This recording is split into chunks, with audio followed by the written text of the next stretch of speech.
Privileged to introduce the second speaker today, Sri Seshadri Ji, my Guru. As you all know, he is a highly learned scholar of Vedanta, committed sadhak of Chinmaya Mission, and an ardent devotee of Pujya Gurudev Swami Chinmayananda Ji and Pujya Swami Brahmananda Ji. He is a management trainer par excellence, founder director of Chandelier Institute of Nurturing Excellence, a trustee of Karnataka Chinmaya Trust, Seva Trust, and a member of the Hospital Management Committee of Chinmaya Mission Hospital. He has been serving the mission for more than 45 years. Now, Seshadri Ji has been part of the study group classes since 1984, and JP Nagar Monday study group, which I am part of, has been the longest running study group class for the last 42 years. It's a huge achievement. I think deserves a big round of applause. As on date, he is conducting 8 study groups directly and also guides many more study groups in Bangalore. Every year on June 21st, International Day of Yoga, he captures the essence of sage Patanjali's Ashtanga Yoga, all the 8 angas in totality, not just focusing on asanas alone. This event is considered more holistic, improving physical, mental, and also spiritual progress. The title of his talk today is Gita for Success and Moksha, essentially from Bhagavad Gita chapters 2 and 9, and other learnings from Upanishads and scriptures. It's a combination of management concepts inspired by Bhagavad Gita and Vedanta. I now warmly invite Sri Seshadri Ji to deliver his talk. Thank you.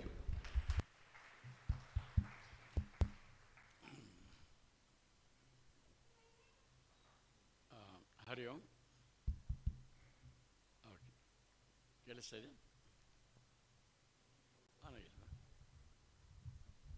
Okay. ಹರಿ ಓಂ. ಸುರೇಶ್ ಅವರು ಧನ್ಯವಾದಗಳು. We will chant 3 Omkars, Sahanavatu, and then start.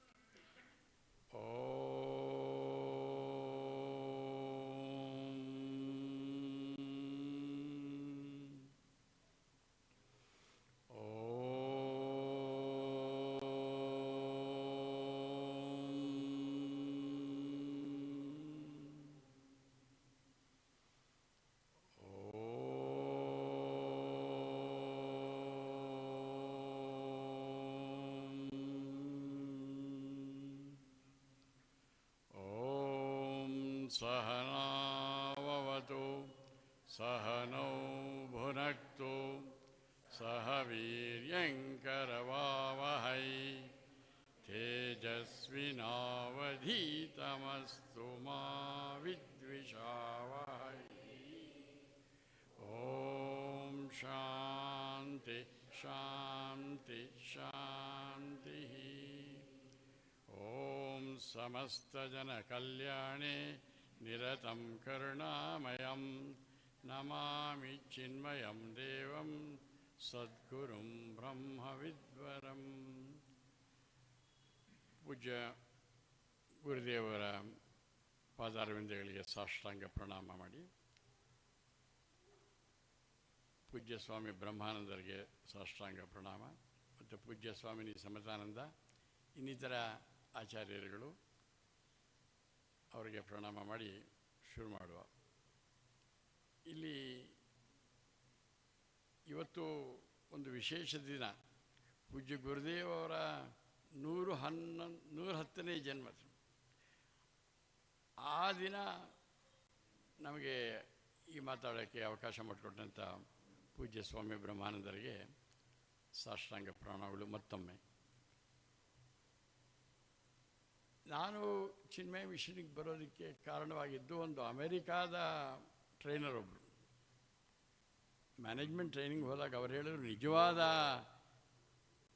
ಈ ಸಂಸ್ಥೆಗಳನ್ನು ಯಾವ ರೀತಿ ನಡೆಸಬೇಕು ಅಂತ ಗೊತ್ತಾಗಬೇಕಂದ್ರೆ ಹೋಗುವಂತ 21 ವರ್ಷ ಅಮೆರಿಕಾದಲ್ಲಿ ಟ್ರೈನಿಂಗ್ ಮಾಡ್ತಾ ಇದ್ದವರು ಅಲ್ಲಿಗೆ ಬಂದು 1979ನೇ ಇಸ್ವಿ. ಅದಕ್ಕೆ ನಾವು ಯಾವಾಗಲೂ ಹೇಳ್ತೀವಿ, ನಾನು ಹುಟ್ಟಿದ್ದು 1948. 79ರಲ್ಲಿ ಸತ್ತೋಗ್ಬಿಟ್ಟೆ. I died. ಮತ್ತು ತಕ್ಷಣ ಹುಟ್ಟಿದ್ದು. ಅದಕ್ಕಿಂತ ದ್ವಿಜ ಅಂತ, ಸೆಕೆಂಡ್ ಬರ್ತ್. ಮೊದಲನೇ ಹುಟ್ಟು ನಮ್ಮ ತಾಯಿಯ ಗರ್ಭದಲ್ಲಿ ಬಂದಿದ್ದವು. ಎರಡನೇದು ನನ್ನಲ್ಲಿ ಆದಂಥ ಆ ಬದಲಾವಣೆ. ಆ ಪೂಜ್ಯ ಗುರುದೇವರ ಸನ್ನಿಧ್ಯಕ್ಕೆ ಹೋದ ಮೇಲೆ ನಮ್ಮ ಜೀವನ ಬಹಳಷ್ಟು ಎಲ್ಲ ವಿಧದಲ್ಲೂ ಬದಲಾವಣೆ ಆಯಿತು. ಆನಂತರ ಈ ಪೂಜ್ಯ ಬ್ರಹ್ಮಾನಂದರ ಸಂಪರ್ಕಕ್ಕೆ ಬಂದ ಮೇಲೆ ಅವರು ನಮ್ಮಲ್ಲಿ ಏನಂತಾರಲ್ಲ, ಮೂಕಂ ಕರೋತಿ ವಾಚಾಲಂ ಪಂಗುಂ ಲಂಘಯತೆ ಗಿರಿಂ ಅಂತ. ನಮ್ಮಲ್ಲಿ ಇದೆಯೋ ಇಲ್ಲದೇ ಇರೋ ಯಾವುದನ್ನು ಗುರುತಿಸಿ ಇದು ಮಾಡು ಅಂತ ಕಡೆಗೆ ಸತ್ಯ ಹೇಳ್ತೀನಿ. ಬ್ರಹ್ಮಾಜಿಯವರು ಬರೀ ಆಧ್ಯಾತ್ಮ ವಿದ್ಯೆ ಮಾತ್ರ ಅಲ್ಲ, ಅವರಿಗೆ ಎಲ್ಲರ ಮೇಲೆ ಕರುಣೆ ಇದೆ, ಎಲ್ಲರೂ ಜೀವನದಲ್ಲಿ ಮುಂದೆ ಬರಬೇಕು ಅನ್ನೋದು ಅದು ಗೌಣ. ಆದರೂ ಅದನ್ನು ಮಾಡ್ತಾರೆ. ಆ ರೀತಿ ನಮಗೆ ಎಲ್ಲ ಕ್ಷೇತ್ರದಲ್ಲೂ ನಾವು ಮುಂದುವರಿಯೋದಕ್ಕೆ, ವಿಶೇಷವಾಗಿ ಆಧ್ಯಾತ್ಮದಲ್ಲಿ ಮುಂದಕ್ಕೆ, ಆಮೇಲೆ ಪೂಜ್ಯ ಗುರುದೇವರ ಸಾಮೀಪ್ಯಕ್ಕೆ ಬರೋದಕ್ಕೆ ಮುಖ್ಯವಾದ ಕಾರಣ ಪೂಜ್ಯ ಸ್ವಾಮಿ ಬ್ರಹ್ಮಾನಂದರು. ಜೊತೆಗೆ ಪೂಜ್ಯ ಗುರುದೇವರ ಜೊತೆ ಇದ್ದಾಗ ಅವರ ಪಾದ ಸ್ಪರ್ಶ ಮಾಡುವಂಥ ಸೌಭಾಗ್ಯ ದೊರಕಿತ್ತು. ಈಗಲೂ ಜ್ಞಾಪಕ ಬರುತ್ತೆ. ಮೊಟ್ಟ ಮೊದಲನೇದಾಗಿ ಆ ಪಾದವನ್ನು ಸ್ಪರ್ಶ ಮಾಡಿದಾಗ ಮೈಯಲ್ಲಿ ಒಂಥರ ರೋಮಾಂಚನ, ಒಂದು ವಿದ್ಯುತ್ ಶಕ್ತಿ ಪ್ರವಾಹ ಆ ರೀತಿ ಆಯಿತು. ನಂತರ ಬಹಳಷ್ಟು ಅವಕಾಶಗಳನ್ನು ಪೂಜ್ಯ ಸ್ವಾಮಿ ಬ್ರಹ್ಮಾನಂದರು ಮಾಡಿಕೊಟ್ರು. ಅವರು ನನ್ನಲ್ಲಿ ಶಕ್ತಿ ಇದೆಯೋ ಇಲ್ವೋ, ನೀನು ಮಾಡೋಕ್ಕಾಗತ್ತೆ ಮಾಡು ಅಂತ ಗುರುತಿಸಿ ನನ್ನಲ್ಲಿ ಆ ಶಕ್ತಿಯನ್ನು ತುಂಬಿ ಮಾಡೋಕ್ಕೆ ಪ್ರೋತ್ಸಾಹ ಮಾಡಿದರು. ಇವತ್ತು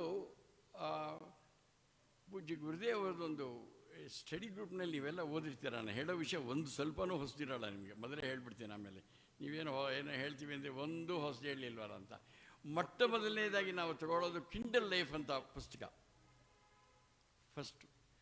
ಅದನ್ನು 2007ನೇ ಇಸ್ವಿಯಲ್ಲಿ ಪೂಜ್ಯ ಬ್ರಹ್ಮಾನಂದರು ಅದನ್ನು ಕನ್ನಡಕ್ಕೆ ಜೀವನ ಉದ್ದೀಪನೆ ಅನ್ನೋಕ್ಕೆ ಭಾಷಾಂತರ ಮಾಡಿಸಿದ್ದಾರೆ ಅವರ ನೇತೃತ್ವದಲ್ಲಿ. ಅದರಲ್ಲಿ ಕಡೆಯಲ್ಲಿ ಬಹಳ ಮುಖ್ಯವಾದ ಒಂದು ಅಂಶ ಇದೆ, ಕ್ರಿಯೆಯ ರಹಸ್ಯ ಅಂತ. ಅದಕ್ಕೆ ಭಗವದ್ಗೀತೆ ಆಧಾರ ಉಂಟು. ಅದು ಬಹಳ ವಿಶೇಷವಾದ 2 ಅಧ್ಯಾಯಗಳು. ಅದರ ಆಧಾರದ ಮೇಲೆ ನಾವು 3 ಪಾಯಿಂಟ್ ಇರುತ್ತೆ ಸರ್, ಜಾಸ್ತಿ ಹೇಳೋದಿಲ್ಲ ಇದರಲ್ಲಿ. ಬಟ್ ಈ ಕಾರ್ಯಕ್ರಮದ ಕೊನೆಯಲ್ಲಿ ನಾವೆಲ್ಲರೂ ಒಂದು ಪ್ರತಿಜ್ಞೆ ಮಾಡಬೇಕಾಗತ್ತೆ. ಅದನ್ನು ತಮಗೆ ಹೇಳ್ತೀವಿ ಎಂಡಲ್ಲಿ. ಯಾಕೆಂತಂದರೆ ಪೂಜ್ಯ ಗುರುದೇವ್ ಹೇಳ್ತಾ ಇದ್ದಿದ್ದು, knowing is not doing, doing is doing. ಎಷ್ಟು ತಿಳ್ಕೊಂಡ್ರೆ ಸಾಲದು, ಗೀತೆ ಅಧ್ಯಯನ ಅದು ಇದು ಓದಿದ್ರೆ ಸಾಲದು, ಅಧ್ಯಯನ ಮಾಡಿದ್ರೆ ಸಾಲದು, ಅರ್ಥ ಮಾಡಿಕೊಂಡ್ರೆ ಸಾಲದು, ನಮ್ಮ ಜೀವನದಲ್ಲಿ ಅದನ್ನು ಅನುಷ್ಠಾನ ಮಾಡಬೇಕು. ಏನು ಇಂಗ್ಲೀಷಲ್ಲಿ ಹೇಳ್ತಾರಲ್ಲ, instead of tons of knowledge ounce of practice ಅಂತ. ಅದನ್ನು ಇವತ್ತು ನಾವು ಎಂಡಲ್ಲಿ ತಮ್ಮನ್ನು ಕೇಳ್ಕೊಳ್ತೀನಿ. ಈಗ ಪ್ರತಿಯೊಬ್ಬರಿಗೂ ಜೀವನದಲ್ಲಿ ಒಬ್ಬ ವಿದ್ಯಾರ್ಥಿ ಇರಲಿ, ಗೃಹಸ್ಥನಾಗಿರಲಿ, ಉದ್ಯಮಿಯಾಗಿರಲಿ, ಯಾವುದೇ ಉದ್ಯೋಗ ಮಾಡ್ತಾ ಇರಲಿ, ಎಲ್ಲ ಕ್ಷೇತ್ರಗಳಲ್ಲೂ ಬಹಳ ಮುಖ್ಯವಾಗಿ ಬೇಕಾದರೂ ಪ್ರತಿಯೊಬ್ಬರಿಗೂ ಬೇಕು. ನಾವು ಜೀವನದಲ್ಲಿ ಮುಂದೆ ಬರಬೇಕು, ನಮ್ಮ ಜೀವನ ಮಟ್ಟ ಸುಧಾರಿಸಬೇಕು, ಮೇಲೆ ಬರಬೇಕು ಅಂತ. ಅರ್ಥ ಮತ್ತು ಕಾಮನೆಗಳು ಬೇಕು ಅಂತ ಕೇಳ್ತಾರೆ, ತಪ್ಪಿಲ್ಲ. ಎಲ್ರಿಗೂ ವೈಯಕ್ತಿಕವಾಗಿ ಬೇಕು. ಬೇರೆ ಬೇರೆ ಸಂಘಗಳು, ಸಂಸ್ಥೆಗಳು, ದೇಶ, ಪ್ರಪಂಚ ಅದರಲ್ಲಿ ಉನ್ನತಿ ಆಗಬೇಕು, ಮುಂದಕ್ಕೆ ಬರಬೇಕು, ಜೀವನ ಮಟ್ಟ ಸುಧಾರಿಸಬೇಕು. ಆದರೆ ನಮಗೆ ದುಡ್ಡು, ಕಾಸು, ಅಂತಸ್ತು, ಐಶ್ವರ್ಯ ಎಲ್ಲ ಸಿಗತ್ತೆ. ಇದು ಎಲ್ಲನೂ ಇದ್ರೂ ಕೂಡ ಅದೇನೋ ಉಲ್ಟಾ. ಇದು ಸಿಕ್ಕಾಪಟ್ಟೆ ದುಡ್ಡು, ಕಾಸು, ಅಂತಸ್ತು, ಐಶ್ವರ್ಯ ಜಾಸ್ತಿ ಆದಂಗೆಲ್ಲ ಗೋಳು ಜಾಸ್ತಿ, ಅಶಾಂತಿ, ಗೋಳು. ನಮಗೆ ಬರೀ ಈ ರೀತಿ ಪ್ರಾಪಂಚಿಕದಲ್ಲಿ ಮುಂದೆ ಬಂದರೆ ಸಾಲದು, ಬಹಳ ಮುಖ್ಯವಾಗಿ ಬೇಕಾದ್ದು ಶಾಂತಿ, ನೆಮ್ಮದಿ, ಆನಂದ. ಯಾವ ರೀತಿ ಆನಂದ ಬೇಕೋ, ಏನೋ ಚೂರುಪರು ಅಲ್ಲ, ಅಖಂಡ ಆನಂದ ಬೇಕು. ಆಮೇಲೆ ಶಾಶ್ವತವಾದ ಆನಂದ ಬೇಕು. ನಮಗೆ ಈ ಆನಂದ ಬೇರೆ ವಸ್ತುವನ್ನಾಗಲಿ ಬೇರೆಯವರನ್ನಾಗಲಿ ಅವಲಂಬಿಸುವ ಆಗಿರಬಾರ್ದು, ಅಂಥದ್ದು ಬೇಕು. ಅಂದರೆ ಎರಡೂ ಬೇಕು, ಪ್ರಾಪಂಚಿಕ ಯಶಸ್ಸು, ಆನಂದ. ಪೂಜ್ಯ ಭಗವಾನ್ ರಮಣ ಮಹರ್ಷಿಗಳು ಹೇಳ್ತಾರೆ, the search for happiness is an unconscious search for his own self, the moment you get it, you don't become happy. ತಪ್ಪು ತಪ್ಪು ತಪ್ಪು. You realise you are happy. ಆನಂದ ಬರೋಕ್ಕಿಲ್ಲ. ನಾನು ನಿತ್ಯ ಪೂಜ್ಯ ಸ್ವಾಮಿ ಬ್ರಹ್ಮಾನಂದರು ಹೇಳ್ತಾರೆ, ನಿತ್ಯ ಶುದ್ಧ ಮುಕ್ತ. ಎಲ್ಲರೂ ಕೇಳಿದ್ದಾರೆ ಬ್ರಹ್ಮಾಜಿಯವರ ಪದಗಳನ್ನು. ಅದು ನಾನು ಆಗೋದಿಲ್ಲ, ಅದು ನಾನು ಅನ್ನೋದು ನನ್ನ ಅರಿವಿಗೆ ಬರುತ್ತೆ. ಶಾಶ್ವತ ಆನಂದ. ಒಂದು ಸಾರಿ ಆ ಆನಂದ ಬಂದ ಮೇಲೆ ಮತ್ತೆ ಜೀವನದಲ್ಲಿ ಗೋಳೆ ಇಲ್ಲ, ಇಲ್ಲವೇ ಇಲ್ಲ. ಬಟ್ ಇದು ಎಲ್ಲನೂ ಎರಡೂ ಥರ ಹೇಳಿದೆ ನೋಡಿ. ಎರಡಕ್ಕೂ ಹೇಳೋದು ನಮ್ಮ ಭಗವದ್ಗೀತೆ. ಅದಕ್ಕೆ ಪೂಜ್ಯ ಗುರುದೇವರು ಸಾಯಂಕಾಲ ಮಾಡುವಾಗ ಭಗವದ್ಗೀತೆ, ಬೆಳಿಗ್ಗೆ ಮಾಡುವಾಗ PhD ಕ್ಲಾಸ್ ಅಂತ ಇದ್ದರು, ಉಪನಿಷತ್ತುಗಳು. ಭಗವದ್ಗೀತೆಯಲ್ಲಿ ಒಂದು ಹೇಳುತ್ತೆ, ಒಂದು ಅದೇ ನಮ್ಮ ಮತ್ತೆ ಪೂಜ್ಯ ಬ್ರಹ್ಮಾನಂದ ಹೇಳ್ತಾ ಇರ್ತಾರೆ, ನಾವೇನು ಮಾಡಿದ್ದೀವಿ ಎಲ್ರಿಗೂ ಗೊತ್ತು. ನಾನು ಹೇಳ್ತಾ ಇರೋ ಮಾತುಗಳು ಯಾವುದೂ ಹೊಸದೇನಿಲ್ಲ, ಯಾಕೆಂದರೆ ನೀವೆಲ್ಲ ಬ್ರಹ್ಮಾಜಿಯವ್ರು ಕೇಳಿದ್ದೀರಾ, ಚಿನ್ಮಯಾನಂದರು ಕೇಳಿದ್ದೀರಾ. ಆದರೂ ಸ್ವಲ್ಪ ಜ್ಞಾಪಿಸ್ಕೊಳ್ಳೋದು. ಬ್ರಹ್ಮಾನಂದ ಹೇಳ್ತಾರೆ, ಈ ಭಗವದ್ಗೀತೆಯನ್ನು ನಾವೇನು ಮಾಡ್ತೀವಿ, ರೇಷ್ಮೆ ಬಟ್ಟೆ ಹಾಕಿ ಹಾಕಿ ದೇವರ ಮನೆಯಲ್ಲಿಟ್ಟು ಅದಕ್ಕೆ ಪೂಜೆ ಮಂಗಳಾರತಿ ಅದು ಇದು ಮಾಡ್ತೀವಿ. ಅದು ಮಾಡಿ ತಪ್ಪಲ್ಲ, ಬಟ್ ಸಾಲದು. ಬ್ರಹ್ಮಾಜಿಯವರು ಏನು ಹೇಳ್ತಾರೆ, ಆ ಭಗವದ್ಗೀತೆಯನ್ನು ಪೂಜೆ ಮಾಡಿ ಅದನ್ನು ತೆರೀರಿ, ಒಳಗಡೆ ಓದಿ ಅಲ್ಲ, ರೀಡಿಂಗ್ ಅಲ್ಲ, ಅಧ್ಯಯನ ಮಾಡಿ, ಸ್ವಾಧ್ಯಾಯ ಮಾಡಿ ಅಂತಾರೆ. ಗುರುಮುಖೇನ ಕಲಿತು ಸ್ವಾಧ್ಯಾಯ ಮಾಡಿ. ಬಟ್ ಸ್ವಾಧ್ಯಾಯ ಮಾಡೋದು ಸಾಲದು, ಅದನ್ನು ನಮ್ಮ ಜೀವನದಲ್ಲಿ ಅದನ್ನು ನಾವು ಅನುಷ್ಠಾನ ಮಾಡಿ ಅಂತಾರೆ. ಭಗವದ್ಗೀತೆ ನಮ್ಮ ಜೀವನದ ಕೈಪಿಡಿ. It's A manual. ಹೇಗೆ ಒಂದು ಯಂತ್ರಕ್ಕೆ ಉಪಕರಣಕ್ಕೆ ಒಂದು ಕೈಪಿಡಿ ಇರುತ್ತೋ, ಅದನ್ನು ಓದಿ ಅದರಲ್ಲಿ ಹೇಳಿದಂತೆ ನಾವು ಹೇಗೆ ನಾವು ಉಪಯೋಗಿಸಿದರೆ ನಮಗೆ ಶಾಂತಿ, ನೆಮ್ಮದಿ, ಆನಂದ ಸಿಗುತ್ತೋ, ಇಲ್ಲಿಯವರು ಅದೇ ಉಪಕರಣಗಳು ಸಿಗುತ್ತೆ. ಈ ಭಗವದ್ಗೀತೆಯಲ್ಲಿ ಹೇಳೋದು, ನನ್ನ ಈ ಕರಣಗಳು, ನನ್ನ ದೇಹ, ನನ್ನ ಮನಸ್ಸು, ನನ್ನ ಬುದ್ಧಿ, ಇದನ್ನು ಯಾವ ರೀತಿ ನಾನು ನಡೆಸ್ಕೋಬೇಕು ಅನ್ನೋದನ್ನು, ಯಾವ ರೀತಿ ಅದನ್ನು ಉಪಯೋಗಿಸಬೇಕು ಅನ್ನೋದನ್ನು ಹೇಳೋದು ಭಗವದ್ಗೀತೆ. ಈ ಗುರುದೇವರು ಈ ಕಿಂಡಲ್ ಲೈಫ್ ಅಂತ ಹೇಳ್ತಿದ್ದಲ್ಲ, ಜೀವನ ಉದ್ದೀಪನ, ಅದರಲ್ಲಿ 1 ಮತ್ತು 3 ಟಾಕ್ ನಂಬರ್ 1 and 3 ಅಂತ ಇದೆ, ಕಾರ್ಯದ ರಹಸ್ಯ ಅಂತ.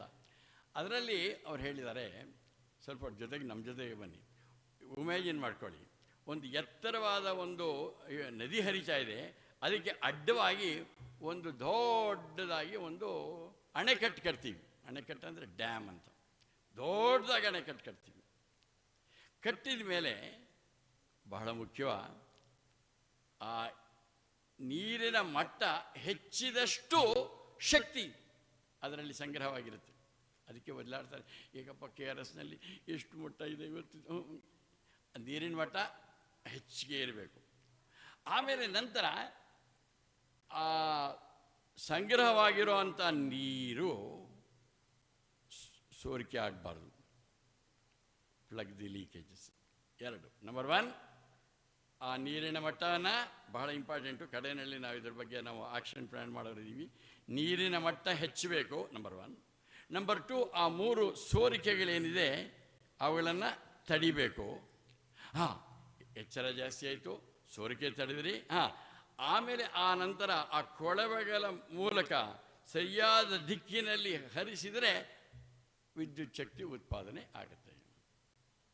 ಇದನ್ನು ಆಧಾರ ಇಟ್ಕೊಂಡು ಆ 2 ಕಾರ್ಯದ ರಹಸ್ಯಲ್ಲಿ ಪೂಜ್ಯ ಗುರುದೇವರು ಹೇಳ್ತಾರೆ, ಇಸ್ ಅಮೇಝಿಂಗ್. 1984ನೇ ಇಸ್ವಿಯಿಂದ ಸುಮಾರು ಒಂದು 20-30 ಸಾರಿ ಅದನ್ನೇ ಅಧ್ಯಯನ ಮಾಡಿದ್ದೀವಿ. ಎಷ್ಟು ಓದಿದ್ರು ಸಾಲದು.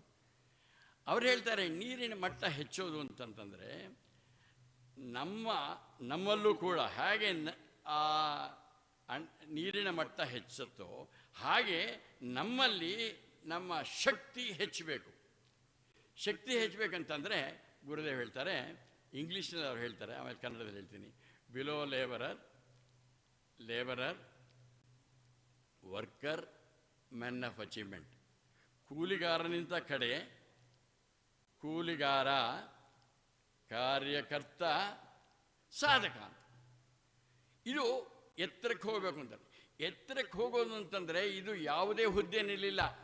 ಹೇಳ್ತಾರಲ್ಲ, ನಾನು ಫ್ರಮ್ ಸೆಕ್ರೆಟರಿ ಟು ಇದು commissioner, assistant commissioner, deputy commissioner, commissioner, C E O, ಅದಲ್ಲ. ಇಲ್ಲಿ ಗುರುದೇವ್ ಅವರು ಇದರಲ್ಲಿ ಹೇಳಿರೋದು ಈ ಹುದ್ದೆಯ ಆಧಾರದ ಮೇಲೆ ಅಲ್ಲ, ನಾನು ಕೆಲಸ ಮಾಡೋ ಹಿಂದೆ ಇರುವಂಥ ಮನೋಭಾವ ಭಾಳ ಮುಖ್ಯ. ಯಾರು ಮೋಸ, ಅನ್ಯಾಯ, ದರೋಡೆ, ವಂಚನೆ ಹೆಂಗಾದರೂ ಮಾಡಿ ಸರಿ ನಾನು ದುಡ್ಡು ಕಾಸು ಅಂತಸ್ತು ಐಶ್ವರ್ಯ ಸಂಪಾದನೆ ಮಾಡಬೇಕು ಅಂತಾರೋ ಅವರು ಕೂಲಿಗಾರನಿಗಿಂತ ಕಡೆ. ಅವನು ಹುದ್ದೆ ಕಮಿಷನರ್ ಇರ್ಬೋದು, ಸಿ ಇ ಒ ಇರ್ಬೋದು, ಮ್ಯಾನೇಜಿಂಗ್ ಡೈರೆಕ್ಟರ್ ಇರ್ಬೋದು. ಎರಡನೇದು ಲೇಬರ್ ಅಂದರೆ ನನಗೆ ಬೇಕು, ನನ್ನ ಸ್ವಾರ್ಥಕ್ಕಾಗಿ ನನಗೆ ಅದು ಇದು ಬೇಕು ಅನ್ನೋದು ಕೂಲಿಗಾರ. ಅದಕ್ಕಿಂತ ಹೆಚ್ಚಾದ್ದು ಇದು ಕೆಳಗಡೆದು ಅಧಾರ್ಮಿಕವಾದ ಅರ್ಥಕಾಮನೆಗಳು ಕೆಳಗಡೆ ನೋಡಿ. ಧರ್ಮಾರ್ಥ ಕಾಮ ಮೋಕ್ಷದಲ್ಲಿ ಅಧಾರ್ಮಿಕವಾದರೂ ಅರ್ಥಕಾಮನೆಗಳನ್ನು ಸಂಪಾದನೆ ಮಾಡಬೇಕಾದ್ದು ಕೂಲಿಗಾರನಿಗಿಂತ ಕಡೆ. ಸ್ವಲ್ಪ ಮೆಟ್ಟು ಅರ್ಥಕಾಮನೆಗಳು ಆದರೆ ಧಾರ್ಮಿಕವಾಗಿರಬೇಕು ಕೂಲಿಗಾರ. ಆದರೆ ಇನ್ನು ಕೆಲವು ನಾನು ಕೆಲಸ ಮಾಡ್ತಾ ಇರೋದು ಉದ್ದೇಶ ಏನು? ನನ್ನ ಸಂಸ್ಥೆಗೆ, ನಮ್ಮ ರಾಜ್ಯಕ್ಕೆ, ನಮ್ಮ ರಾಷ್ಟ್ರಕ್ಕೆ, ಜನಗಳಿಗೆ ದೇಶ ಸೇವೆಯೇ ಈಶ ಸೇವೆಯೇ, ಜನಸೇವೆಯೇ ಜನ. ಇದು ನೆಕ್ಸ್ಟ್ ಹೈಯರ್, ಇನ್ನು ಹೈಯರು ಏನು? ನಾನು ಮಾಡ್ತಾ ಇರೋದು ಕೆಲಸ ಯಾಕೆ? ಕೆಲಸಕ್ಕೆ ನನಗೆ ಏನೂ ಫಲಗಳಿಲ್ಲ, ಬೇಕಿಲ್ಲ. ಆನಂದದಿಂದ ಆನಂದಕ್ಕಾಗಿ ಕೆಲಸ ಮಾಡ್ತಾ ಇದ್ದೀನಿ. ಇದು ಹೇಳೋದು. ಈಗ ನಾವು ಹಿಂದೆ ಒಂದು ಕಡೆ BBMP-ನಲ್ಲಿ ನಾನು ತರಬೇತಿ ಮಾಡುವಾಗ ಕಮಿಷನ್ ಇತ್ಯಾದಿಗಳಿದ್ರು. ಅವಾಗ ಹೇಳಿದೆ, ಎಲ್ಲ ದೊಡ್ಡ ದೊಡ್ಡ ಅಧಿಕಾರಿಗಳು IAS ಇವರೆಲ್ಲ ಇದ್ದರು. ಹೇಳಿದೆ, ನಿಮಗೂ ಅಷ್ಟೇ ಪ್ರಮೋಷನ್ ಲೆಟರ್ ನೀವೇ ಬರ್ಕೊಳ್ಳಿ ಎಂದೆ. ಏನಂತ? From today I promote myself from ಡಡ ಅಸಿಸ್ಟೆಂಟ್ ಕಮಿಷನರ್ ಟು ಕಮಿಷನರ್ ಅಲ್ಲ, from wherever you are. Some of you may be below labourer even if you are a commissioner. ನಾನು ಹೇಳಿದೆ, ಆ ರಾಗಿಗುಡ್ಡದ ಹತ್ರ ಬರ್ತವಾಗ ಒಬ್ಬಳು ರಂಗನಾಯಕಿಯನ್ನು ಅವಳು ಕೆಲಸ ಗುಡಿಸ್ತಾಳೆ. ಏನು ಆನಂದವಾಗಿ ಕೆಲಸ ಮಾಡ್ತಾಳೆ ನೋಡಿ. ಮಾಡೋ ಕೆಲಸ ಗುಡಿಸೋದು, ಬಟ್ ಅದು ಶ್ರೇಷ್ಠವಾದ್ದು. ಯಾಕೆ? ಕೆಲಸದ್ದಲ್ಲ, ಅದ್ರ ಹಿಂದೆ ಇರೋಂಥ ಉದ್ದೇಶ. ನಮ್ಮಲ್ಲಿ ಕೆಲಸಗಳು ಏನು? ಕಾಯಿಕ, ವಾಚಿಕ, ಮಾನಸಿಕ ಕೆಲಸಗಳು ನಮ್ಮ ಎಲ್ಲ ಕ್ಷೇತ್ರಗಳಲ್ಲೂ ನಿತ್ಯ, ನೈಮಿತ್ತಿಕ, ಕಾಮ್ಯ, ಪ್ರಾಯಶ್ಚಿತ್ತ ಇತ್ಯಾದಿ ಕರ್ಮಗಳು ವೈಯಕ್ತಿಕ, ಔದ್ಯೋಗಿಕ, ಸಾಮಾಜಿಕ, ಧಾರ್ಮಿಕ ಎಲ್ಲ ಕ್ಷೇತ್ರದಲ್ಲಿ ಮಾಡುವಾಗ ನಮ್ಮ ಏನಿರಬೇಕು ಆ ಕೆಲಸದ ಹಿಂದೆ ಆ ಫಲಗಳ ಮೇಲೆ ವಿಂಗಡಣೆ ಆಗಿದೆ. ಅದಕ್ಕೇ ಪರಮಾತ್ಮ ಇದನ್ನು ಗುರುದೇವ ಅಲ್ಲಿ ಹೇಳ್ತಾರೆ.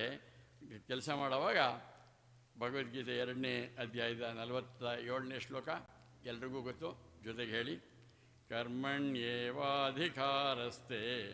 ಮಾ ಫಲೇಷು ಕದಾಚನ ಮಾ ಕರ್ಮ ಫಲಹೇತುರ್ಭೂಃ ಮಾ ತೇ ಸಂಗೋಸ್ತ್ವಕರ್ಮಣಿ.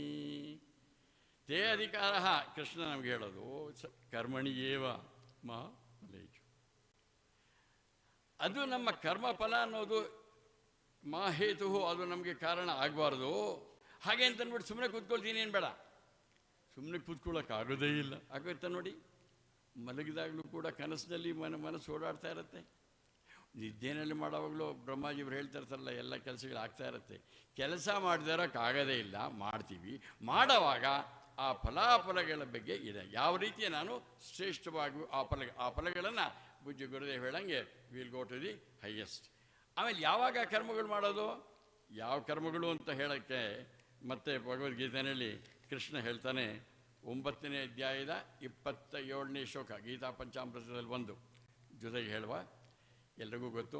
ಯತ್ಕರೋಷಿ ಯದಶ್ನಾಸಿ ಯಜ್ಜುಹೋಸಿ ದದಾಸಿ ಯತೆ ಯತ್ತಪಸ್ಯಸಿ ಕೌಂತೆಯ ತತ್ಕುರುಷ್ವ ಮದರ್ಪಣಂ. ಕರೋಷಿ, ಅಶ್ನಾಸಿ, ಜುಹೋಸಿ, ದದಾಸಿ, ತಪಸ್ಯಸಿ.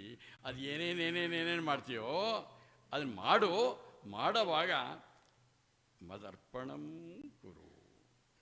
ಅದಕ್ಕೆಂತಾರೆ ನಮ್ಮ ಕೆಲಸಗಳನ್ನು ಎಲ್ಲವನ್ನು ಪೂಜಾಭಾವದಿಂದ ಮಾಡಿ ಬಂದದ್ದನ್ನು ಪ್ರಸಾದ ಬುದ್ಧಿಯಿಂದ ತಗೋ ಅಂತಾರೆ. ಪ್ರಸಾದ ಬುದ್ಧಿ ಅಂತಂತಂದರೆ, ಪ್ರಸಾದ ಅಂತಂದರೆ ಈಗ ಮಾತಾಜಿ ಇವತ್ತು ಸಕ್ಕರೆ ಪೊಂಗಲ್ ಕೊಡಿಸ್ತಾರೆ. ಆ ಪ್ರಸಾದ ಅಲ್ಲ.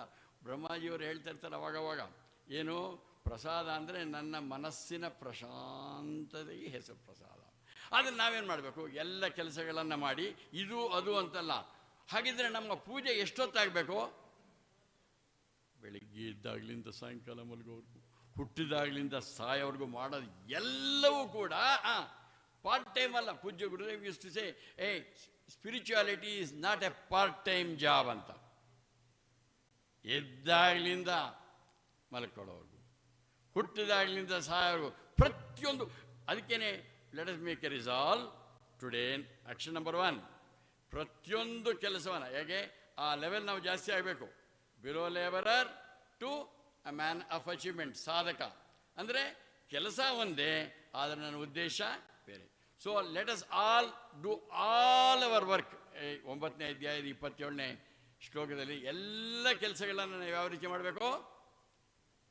ಆನಂದದಿಂದ ಆನಂದಕ್ಕಾಗಿ, ಯಾವುದೇ ಉದ್ದೇಶ ಇಲ್ಲ, ಯಾವುದೇ ಸ್ವಾರ್ಥವಿಲ್ಲ. ಆ ರೀತಿ ಮಾಡಿದರೆ ನಮ್ಮಲ್ಲಿ ಈ ರೀತಿ ಮಾಡಿದರೆ ಎಲ್ಲ ಕಡೆಯೂ ಪ್ರಾಪಂಚಿಕ ಯಶಸ್ಸು ಒಂದು ಸಂಸ್ಥೆಗೆ, ಒಂದು ರಾಜ್ಯಕ್ಕೆ, ರಾಷ್ಟ್ರಕ್ಕೆ ಸಿಗತ್ತೆ. ಪ್ಲಸ್ ನಮ್ಮ ಏಳಿಗೆನೂ ಆಗುತ್ತೆ. ಎರಡನೇದು ಹೇಳಿದ್ದೇನೋ ಒಂದಾಯಿತು. ಫಸ್ಟ್ ಪಾಯಿಂಟ್ ಏನೋ ಲೆವೆಲ್. ಎರಡನೇದು ಆ 3 ಲೀಕೇಜ್ಗಳಿತ್ತಲ್ಲ, ಅದನ್ನು ಗುರುದೇವ್ ವರದಲ್ಲಿ ಹೇಳಿದ್ದಾರೆ. ಏನಂತಂತಂದರೆ 2 ಅಂತಾರೆ. 2 ನಮ್ಮ ಜೀವನದಲ್ಲಿ ನಮ್ಮ ಶಕ್ತಿ ಸೋರೋದು 3 ರೀತಿ. ಇಂಗ್ಲೀಷ್ನಲ್ಲಿ ಅವ್ರು ಹೇಳೋದು regrets of the past, anxiety of the future, feverish excitement of the present ಅಂತ. ಭೂತಕಾಲದ ಬಗ್ಗೆ ನಾವು ಯೋಚನೆ ಮಾಡ್ತಾ ಇರೋದು ಏನಾಯಿತು, ಅಥವಾ ಮುಂದೆ ಏನಾಗತ್ತೋ ಅನ್ನೋದು, ಅಥವಾ ಭವಿಷ್ಯದ ವರ್ತಮಾನದಲ್ಲಿ ಕುಣಿದಾಡ್ತಾ ಇರೋದು. ಇದು 3 ನಮ್ಮ ಶಕ್ತಿ ಏನಿತ್ತು ಆ ಡ್ಯಾಮ್ನಲ್ಲಿ ಡೆವಲಪ್ ಆಗಿತ್ತು, ಅದರ ಸೋರಿಕೆ ಆಗತ್ತೆ. ನಮ್ಮ ಜೀವನದಲ್ಲಿ ಏನೇನು ಶಕ್ತಿ ಬಂದಿತ್ತು ಅದೆಲ್ಲ ಸೋರೋಗುತ್ತೆ.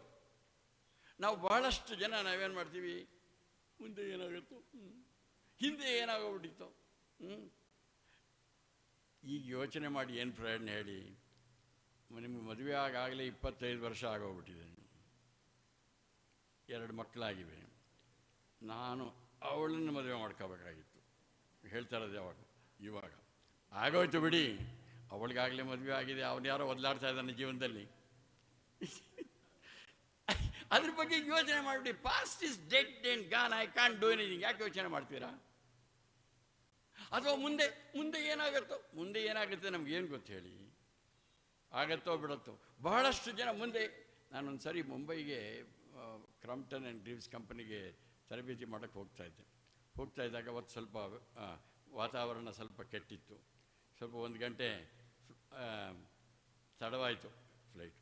ಆಮೇಲೆ ತಡವಾಗಿ ಹೊರಟ ಮೇಲೆ ಸಣ್ಣ ಏರ್ಕ್ರಾಫ್ಟ್ ಮೇಲೆ ಹೋದ್ಮೇಲೆ ಸ್ವಲ್ಪ ಏರೋಪ್ಲೇನ್ ಸ್ವಲ್ಪ ಅಲ್ಲಾಡ್ತಿದ್ದಾಗ ನನ್ನ ಪಕ್ಕದಲ್ಲಿರೋರು, ಐ ಥಿಂಕ್ ಇವತ್ತು ಈಗ ವಿಮಾನ ಅಪಘಾತ. 2ನೇ ಸಾರಿ ಹಿಂಗೆ ಕುರುಕಿದಾಗ ಸತ್ಯ ಹೇಳ್ತೀನಿ, ಅವನ ಮೈ ಮೇಲೆ ಎಲ್ಲ ಕಡೆಯಿಂದ ನೀರು ಬರೋಕ್ಕೆ ಶುರುವಾಯಿತು, ಆಲ್ ಫೋರ್ಸ್. 3ನೇ ಸರಿ ಅಯ್ಯೋ ಹೋದೆ ಅಂತ. He died about 80 times. The plane landed safely. ಬಹಳಷ್ಟು ಸಲ ನಾವು ಫ್ರೆಂಡ್ಸ್, ನಾವು ಮುಂದೆ ಹಿಂಗೆ ಆಗತ್ತೆ ಅಂದ್ಕೊಂಡು ಒದ್ದಾಡ್ತೀವಿ. ಬಹಳಷ್ಟು ಸರಿ ಆಗೋದೇ ಇಲ್ಲ. ಮಗನಿಗೆ ಬೈಕ್ ಕೊಡಿಸಿರ್ತಾರೆ, ಫಸ್ಟ್ ವೆಹಿಕಲ್. ಒಬ್ಬನೇ ಮಗ, ನಂಗಂತೂ ಇರಲಿಲ್ಲ ಮಗ ಓಡಾಡಲಿ ಅಂತ. ಆ RV ಕಾಲೇಜಿಂದ ಬನಶಂಕರಿಗೆ ಬರೋದಕ್ಕೆ ಒಂದು 20 ನಿಮಿಷ ಬೇಕು. ಅವನೇನಾದರೂ ಒಂದು 5 ನಿಮಿಷ ಲೇಟ್ ಆದರೆ ಏಕಮಾತ್ರ ಸಂತಾನ ಒಬ್ಬನೇ. ಅವಾಗ ಅವ್ರ ತಾಯಿಗೆ ಏನಾಯ್ತು, ನನ್ನ ಮಗನಿಗೆ ಇದು ಅಪಘಾತ ಆಗಿಬಿಟ್ಟಿದೆ. ಅವರು she start seeing the helmet ಬಿಲ್ದೇನೆ ಆ ಹುಡುಗ ಆ ಟ್ರಕ್ ಕೆಳಗೆ ಬಿದ್ದಿರೋದನ್ನ ಈಕೆ ನೋಡ್ತಾ ಇದ್ದಾಳೆ. ಆಮೇಲೆ ನೋಡಿದರೆ ಅವನ ಯಾವುದೋ ಹುಡುಗಿ ಜೊತೆ ಆ ಪಾರ್ಕಲ್ಲಿ ಆನಂದವಾಗಿದ್ದಾನೆ. ಸತ್ಯ ಇದು. ಹಿಂಗೆ ಆಗತ್ತೆ ಅಂದ್ಕೊಂಡು, ಲಾಟ್ ಡ್ಯೂ ಟು ಆ್ಯಂಟಿಸಿಪೇಷನ್. 100 ಯೋಚನೆ ಮಾಡಿ. ನಿಮ್ಮೆಲ್ರಿಗೂ ಇವತ್ತು ನೀವೇನು ಯೋಚನೆ ಮಾಡ್ತಾ ಇದ್ದೀರಾ, ವರಿ ಮಾಡ್ಕೊಂಡಿದ್ದಾರೆ, ಈಸ್ ಇಟ್ ಬಿಕಾಸ್ ಹಿಂಗಾಗ್ಬಿಡುತ್ತೆ ಹಂಗಾಗ್ಬಿಡುತ್ತೆ ಅಂತ ಡೈವರ್ಸ್ ಆಗಿಬಿಡ್ಬೋದು, ಮಕ್ಕಳಿಗೆ ಕೆಡ್ಬೋದು, ನನಗೆ ಆರೋಗ್ಯ ಕೆಡ್ಬೋದು. ಯೋಚನೆ ಮಾಡಿ. ಅಥವಾ ವರ್ತಮಾನದಲ್ಲಿ ಉದ್ವೇಗತೆ. ಇದನ್ನು 3 ಬಿಡಿ ಅಂತಾರೆ ಗುರುದೇವ್. ಆವಾಗ ಏನಾಗತ್ತೆ, ಈ ರೀತಿಯ ಉದ್ವೇಗ ಇದ್ದರೆ ನಾವು ಎಲ್ಲ ಕೆಲಸದಲ್ಲೂ ದಕ್ಷತೆ ಕಮ್ಮಿ ಆಗತ್ತೆ. Will be inefficient in all. ಈ ಅಧ್ಯಾತ್ಮದ ವಿಚಾರದಲ್ಲಿ ಬಂತು ಅಂತಂದರೆ, ನಾನು ಹಿಂಗಿದ್ದೀನಿ, ಬ್ರಹ್ಮಾನಂದರು ಹೇಳ್ಬೋದು ನಿಮಗೆಲ್ಲರೂ ಒಳ್ಳೆಯ ಆತ್ಮಜ್ಞಾನ ಬ್ರಹ್ಮಜ್ಞಾನ ಬರುತ್ತೆ ಅಂತ ಹೇಳ್ಬೋದು. ಬಟ್ ಏನು ಮಾಡೋದು, ಹಿಂದೆ ನಂದು ಹಿಂಗಾಗ್ಬಿಟ್ಟಿದೆ. ನನ್ನ ಭೂತವನ್ನು ನೋಡಿಕೊಂಡು ಆಗಲ್ಲ. ಅಥವಾ ಮುಂದೇನಾಗುತ್ತೋ ಏನೋ, ಆ ಕಾಯಿಲೆ ಕಸಾಲೆ ಬಂದು ಏನೂ ಸಾಧನೆ ಮಾಡೋಕ್ಕಾಗೋರು, ಅದನ್ನೂ ಬಿಡಿ. ಆಧ್ಯಾತ್ಮದ ಕ್ಷೇತ್ರದಲ್ಲೂ ನಾವು ಮುಂದೆ ಬರೋಕ್ಕಾಗೋದಿಲ್ಲ. ಭವಿಷ್ಯ ಅದಕ್ಕೆ ಹೆಂಗೆ ಅಂತಾರೆ ಅಂತಂತಂದರೆ, ನಿಮ್ಮ ಕಾರಿದೆ ನೋಡಿ, ಕಾರ್ನ ಓಡಿಸೋವಾಗ ಕಿಟಕಿಯಿಂದ ಹೀಗೆ ಹಿಂದೆ ನೋಡಿಕೊಂಡು ಮುಂದೆ ಡ್ರೈವ್ ಮಾಡಿ. ಮುಂದ್ಗಡೆ ಒಂದು ಬೆಂಗಳೂರಿನಲ್ಲಿ ಪಾಟೋಲು ಅದು ಇದು ಇರುತ್ತೆ, ಅದು ನಿಮಗೆ ಕಾಣಲ್ಲ. ಒಳಗಡೆಯಿಂದ ನೀವು ಬ್ರೇಕ್ ಹಾಕೋಕ್ಕಾಗಲ್ಲ. ಹೊರಗಡೆ ಒಂದು ಎಕ್ಸ್ಟರ್ನಲ್ ಬ್ರೇಕ್ ಬರುತ್ತೆ, ಒಂದು ಟ್ರಕ್ ಇರ್ಬೋದು, ಒಂದು ಮರ ಇರ್ಬೋದು, ಧಡ್ಕ್. ಅಥವಾ ಮುಂದೆ ಅಲ್ಲೇನು ಅಂತ ಗಾಡಿ ಡ್ರೈವ್ ಮಾಡಿದರೆ ಅವಾಗಲೂ ಆಕ್ಸಿಡೆಂಟು. ಅಥವಾ ಮಾಡೋವಾಗ ಡಿಗಿಡಿಗಿಡಿಗಿಡಿಗು ಅಂದರೆ ಅವಾಗಲೂ ಅದು. ನಾವಿರೋದು 2026, ಹಿಂದೆ ಏನಾಯಿತು ನೋಡ್ತಾ ಇದ್ದು 27ಕ್ಕೆ ಹೋಗ್ತಾ ಇದ್ದೀವಿ, ಆಗಲ್ಲ. ಅಥವಾ ಮುಂದೆ ಏನಾಗತ್ತೆ ಅದು ಬೇಡ. ಈ ಸದ್ಯದಲ್ಲಿ ವರ್ತಮಾನದಲ್ಲಿ ನಾವು ಪರಮಾತ್ಮ ಏನೇನು ಕೊಟ್ಟಿದ್ದಾನೆ ಅದನ್ನು ಮಾಡುವ. ನಮ್ಮ ಗುರುಗಳು ಮಾರ್ಗದರ್ಶನ ಇದೆ, ಆದರೆ ಆ ಗುರುಗಳಲ್ಲಿ ನಮಗೆ ನಂಬಿಕೆ ಇರಬೇಕು. ಭಾಳ ಸರಿ ನಮಗೆ ಡೌಟ್ ಬಂದ್ಬಿಡುತ್ತೆ, ಹಿಂಗೆ ಅಂತ. ಯಾವಾಗ ನಮಗೆ ಆ ಗುರುಗಳಲ್ಲಿ ಗುರು ವೇದಾಂತ ವಾಕ್ಯಾದಿಸು ವಿಶ್ವಾಸ ಶ್ರದ್ಧೆ ಇಲ್ಲದೆ ಹೋದರೆ ನಾವು ಜೀವನದಲ್ಲಿ ಮುಂದೆ ಬರೋಕ್ಕೆ ಆಗಲ್ಲ. ಇದು ಎರಡನೇದು. Please write down. Today onwards you will not worry about your past or future or excited about the present. Number 2 action plan. ಮೂರನೇದು, ಇದಕ್ಕೆ ಮ್ಯಾಚಿಂಗ್ ಶ್ಲೋಕ ಮೊನ್ನೆ ಇವರು ಹೇಳಿದರು, ಯಾರೋ ನಮ್ಮ ಜಯಶ್ರೀ ಮೋಹನ್ ಅವರು ಅದನ್ನು ಹೇಳಿದರು.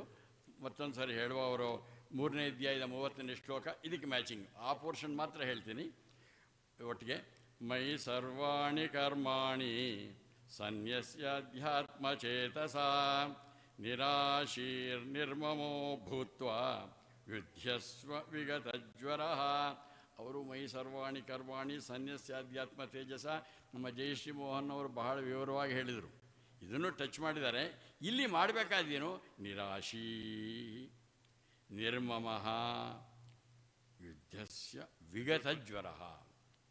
ವಿಗತಜ್ವರ ಅಂದರೆ ಈಗಿನ ಸದ್ಯದಲ್ಲಿ ಮನಸ್ಸಿನ ಹಿಂಗೆ ಕುಣಿದಾಡಿಸ್ತಾ ಇರೋದು.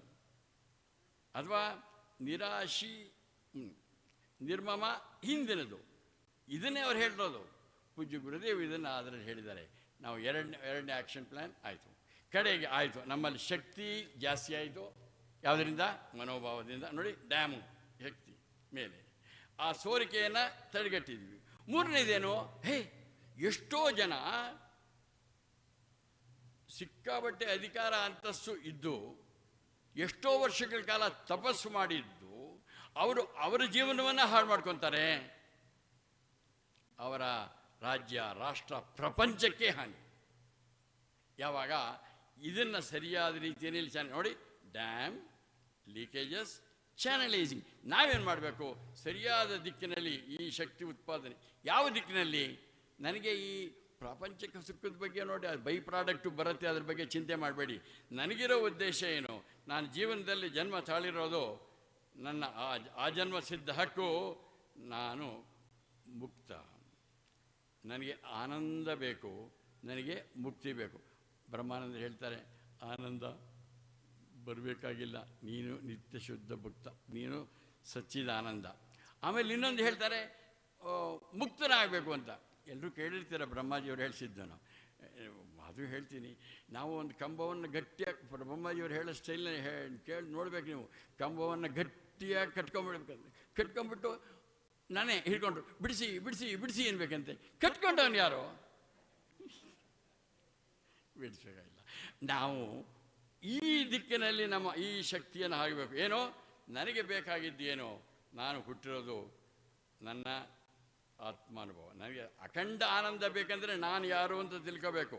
ನಾನು ಯಾರು ಅಂತ ತಿಳ್ಕೊಂಡ್ರೆ, ನಾನು ಅವಿದ್ಯೆಯಿಂದ ನಾನು ದೇಹ, ನಾನು ಮನಸ್ಸು, ನಾನು ಬುದ್ಧಿ ಅಂತ ತಿಳ್ಕೊಂಡಿದ್ದೀನಿ. ಈ ಅವಿದ್ಯೆಯನ್ನು ಹೋಗಲಾಡಿಸ್ಕೊಂಡ್ರೆ ತಕ್ಷಣ ನನಗೇ ಗೊತ್ತಾಗತ್ತೆ ನಾನು ಆತ್ಮ. ನಾನು ಆತ್ಮ ಮಾತ್ರ ಅಲ್ಲ, ಈ ಜೀವಾತ್ಮ ಪರಮಾತ್ಮ ಭೇದ ಇಲ್ಲ. ಅಹಂ ಬ್ರಹ್ಮಾಸ್ಮಿ.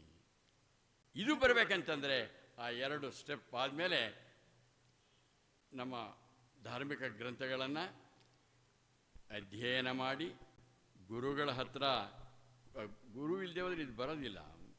ಗುರುಗಳ ಹತ್ರ ಹೋಗಿ ಕೂತ್ಕೊಂಡು ಅವ್ರು ಹೇಳಿದ್ದನ್ನು ಕೇಳಿಕೊಂಡು ಆ ರೀತಿ ಅದನ್ನು ಶ್ರವಣ ಮಾಡಿ ಮನನ ಮಾಡಿ ನಮ್ಮ ಧ್ಯಾನದಲ್ಲಿ ನಾನು ಅಹಂ ಬ್ರಹ್ಮಾಸ್ಮಿ ಅಂತ ಅನುಭವ ಪಡ್ಕೋಬೇಕು.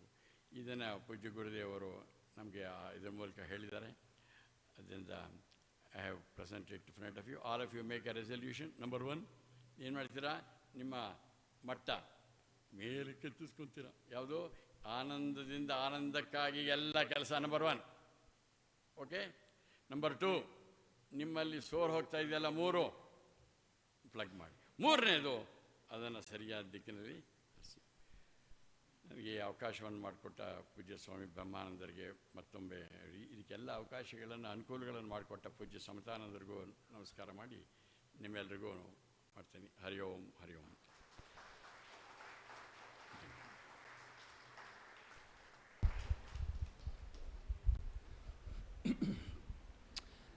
As usual, from Sir, invigorating talk. Really enjoyed, Sir. Thank you. So just a quick recap of what I understood for the benefit of all. He said he is a Dvija, second born or twice born. So I think for all of us, I think this Yajna hopefully will be the Dvija moment. Second, he talked about knowing is not doing, doing is doing. So that I think he follows to the T. There's no question about it. Third aspect which he spoke about is you're not becoming happiness, but realizing or discovering that you are indeed happiness. And finally, he gave 3 beautiful action plans linking it to the dam. How to increase your capacity. Second, plugging the leakages, and then channelizing whatever towards moksha or liberation or ultimate happiness. Thank you, sir, once again. Now we conclude our 5th day proceedings, and tomorrow, the 6th day, we'll have 3 sets of speakers tomorrow. First one, Sri Rajendra Prasad ji on Gita for Inner Transformation in English. Srimati Sandhya Subbanna, Gita in Daily Life in Kannada, and Srimati Bhagyashri Deshpande on Asangatvam, Detachment in Kannada. Now request, as a mark of our gratitude to Pujya Gurudev and Swami Brahmananda ji for this Gita Jnana Yajna, please try to bring at least one additional sadhak, either family or friends, with you for these talks. As Trump says, thank you for your attention on this matter. So, yeah, we will conclude now. Sarve bhavantu sukhinah, sarve santu niramayah, sarve bhadrani pashyantu, ma kaschid dukkha bhag bhavet. Om Shanti Shanti Shanti. Harihi Om. Shri Gurubhyo Namah. Harihi Om. Thank you.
Subrahmanya.